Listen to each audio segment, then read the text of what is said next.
Well, hello everyone and welcome back to another video of the F1 2021 Driver Career with BMW Williams, episode number 71 today for the French Grand Prix of Season 5, round number 7. If you missed the previous episode at Canada, I recommend going and check that out and subscribe if you're new to the channel to see plenty more Driver Career Mode videos. But coming into this one then, obviously we're maxed out. Aston Martin, so slightly now ahead of us. Mercedes languishing behind. Red Bull bring in yet another upgrade, which is slightly annoying that they're not maxed out yet compared to everyone else, but there we go. Even Haas have brought an upgrade as well for the first time in 4,000 years. Not that they'll be moving anything else than the last 19th and 20th places.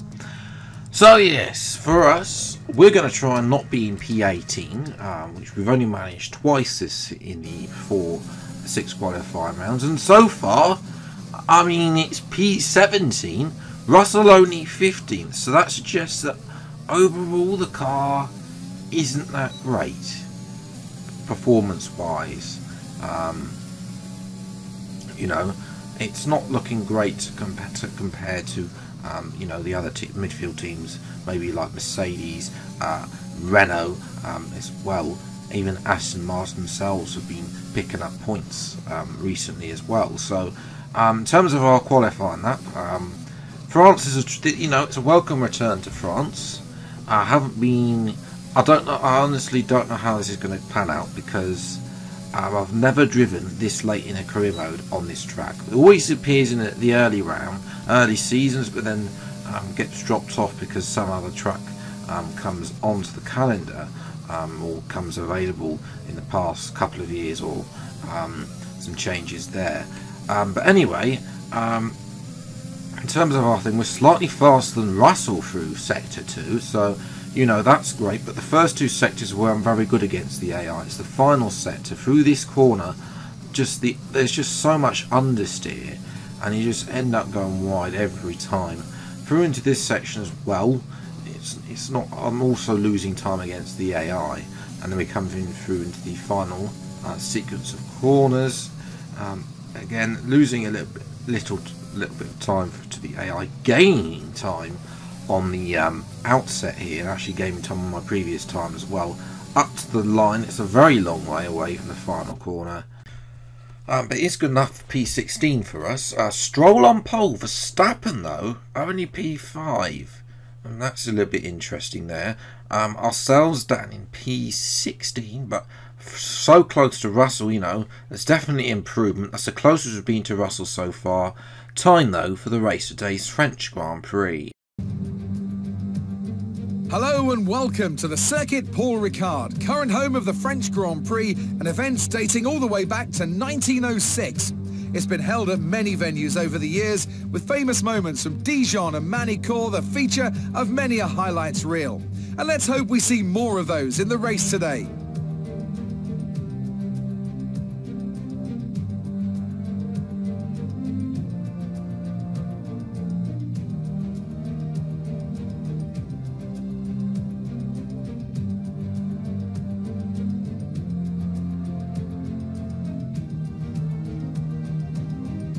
It's time to see how our drivers are stacking up after yesterday's exciting qualifying session. Lance Stroll lines up on pole position. A very happy Carlos Sainz will start second. Looking at the rest of today's grid, we have Leclerc, Gasly, Daniel Ricciardo and Tsunoda, Norris, Hamilton, Eilert and Fernando Alonso, Perez, Vettel, Nicholas Latifi and Russell. Verstappen, they'll be starting further back after an earlier grid penalty. A Williams, Esteban Ocon and Guan Yu Zhou, Mick Schumacher and Nikita Mazepin. And with preparations almost complete, let's head down to the track. Now that we've got some points on the board, let's continue this form and aim for another top 10 finish. I think we can, Jeff. You know how we like to do the top gear from the rear in this season, as we have done so far.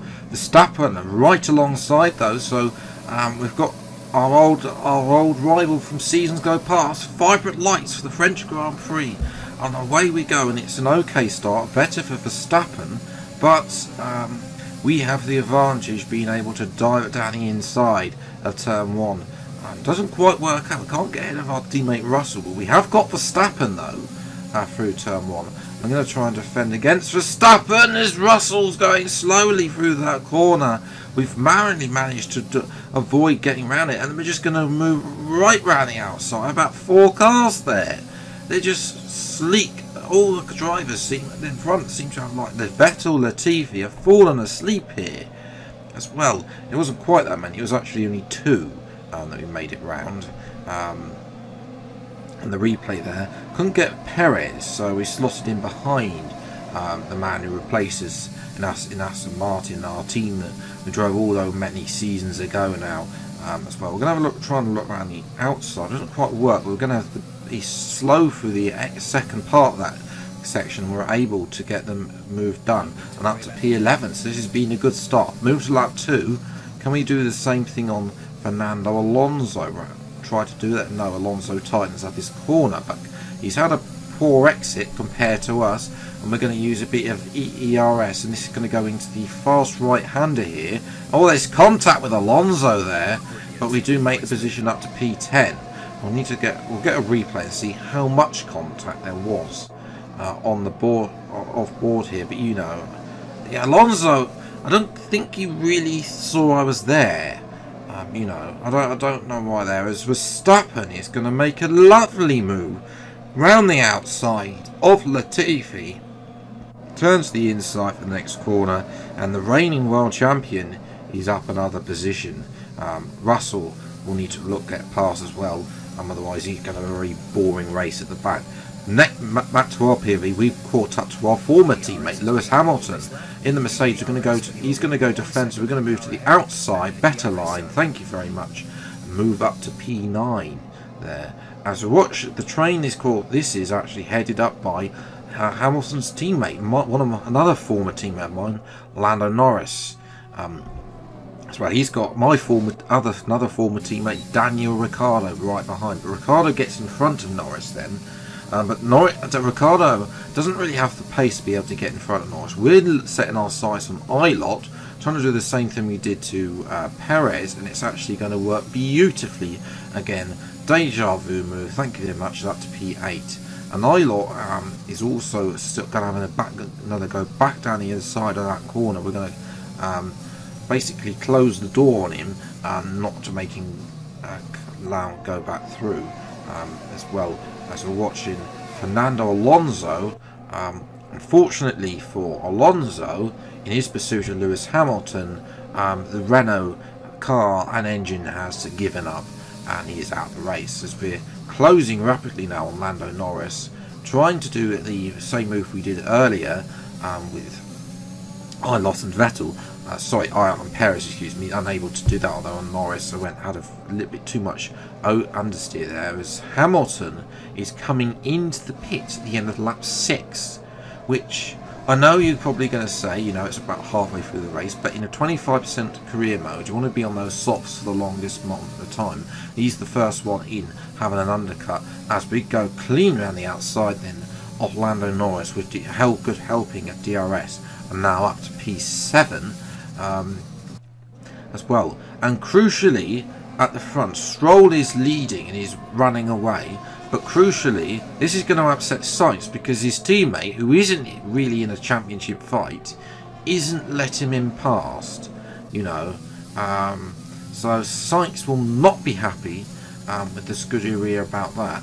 I imagine he's probably been over the radio to try and get him Leclerc to give him the place back. I mean, you know, Sainz could have a go at Stroll, with Leclerc definitely holding Sainz back in that department. But obviously they come in on different laps. There is Gasly in, who's doing a fine drive in the already maxed out McLaren car. We're coming into our pit box. 2.5 second stop, not bad. I mean, compared to what we know Williams can do. Russell's in at the same time, so we're double slapped for the second episode in a row. as there's Ricciardo just in front of us. He's on the hard tyres though. Norris just behind will look to follow us through. Now, of course, Ricciardo is going to be sitting duck without DRS here. He's going to try. He wants to defend the outside. We're going to go to the outside, almost off circuit there, and we go past the Australian, who did not want to give any of any move whatsoever for me to make that overtake. And in the end, you know, we just managed to keep 2 wheels inside the white line, which makes it a legal overtake. But Ricciardo not really given the room as well. Bearing in mind, obviously, the defensive line is the racing line to that corner, as Ilott is fallen behind Perez. So as Ilott got damage or something in the AlphaTauri, and he's on the hards as well, so that doesn't aim his cause. And of course, Verstappen is in the fastest car in this career mode. He's leading, well, he is still leading the World Championship thanks to a glitch at Baku, and he's going to stroll past Ilott, and then he's going to get in front of Perez in the following lap. But Perez, is he going to get points? Perez, I believe Verstappen is 9th place and Perez is 10th, so some good more points for Aston Martin. I mean, they haven't been consistent point scorers for a long time. In terms of our race, the second half, once we got past Ricciardo, it did get a bit dull. Unable to really pull away from Ricciardo due to the last sector, really. And Verstappen's just been closing in lap after lap as we've gone wide here. Ricciardo not looking at the inside there, like Ilott did earlier on. You can see how far Ilott's actually dropped back in the much superior AlphaTauri car to what this maxed out Williams car is. As we come through the final corner, a bit wide there, Ricciardo sticks his nose up the inside. We give Ricciardo a little bit of room, then squeeze him onto the out the racing line on the final corner, and up to the line then for a very good P6, 10 places gained. I will definitely take that. One of my better drives that I've had on this game, with the amount of overtakes that we managed to make in the early phase of this Grand Prix as well, given us drive of the day as well. I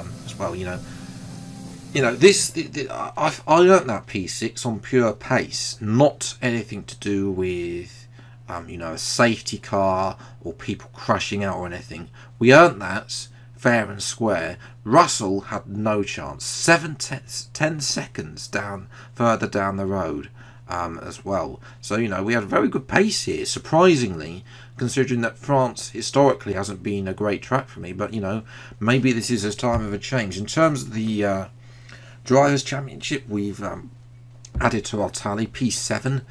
Probably what we're probably to round off this series in. Ahead of Ricciardo though, so that's good. But AlphaTauri have gone back ahead of us because Tsunoda, of course, has outscored us today. As well as Aston Martin move ahead of Alpine, with Perez scoring that one solitary point for the team. Great work out there today. Let's have your thoughts. You're surpassing all expectations. Can anything or anyone stop you? If we have the momentum and the track, then no. How do you feel the competition is for you this season? Yeah, it's been great to see some of the drivers fight it out. It has actually been. We have had some good battles. I like it a little bit more competitive though. And Russell, we haven't. Well, the only time we ever really got to race him was at Monaco. Pretty much, apart from when he got lucky at Imola as well, and those 2 races. We've had the upper card in pretty much all of the other races as well. Obviously Canada as well, and we did race him for the first part, but we were he wasn't really challenging us there as well. So we've come into this team, and back to this team, and we are firmly comfortable in this car. The question is, where do we go from here? This car isn't going to get any quicker as our rivals start to upgrade. We have got Austria though to come, so that should be a good track for me, except the final sector, which is the AI decide to do supersonic speeds. Nice to see someone else Sainz is being consistent, is only 3 points behind, which I forgot to mention as well. So can Sainz start to be. He's had four third places. He needs to get, if he gets a bit more consistency, start winning a few more races, then, you know, he can challenge Verstappen for the title. Maybe we'll have to wait and see. But he'll be annoyed that, you know, Leclerc didn't let him pass, because he would have been level otherwise on points. So yes, I hope you have enjoyed this video. If you did, leave a like, subscribe to the channel if you're new, see plenty more driver career mode videos as and when they come. Until the next video then, I'll see you next time. Take care, thanks so much for watching, enjoy your day, and goodbye.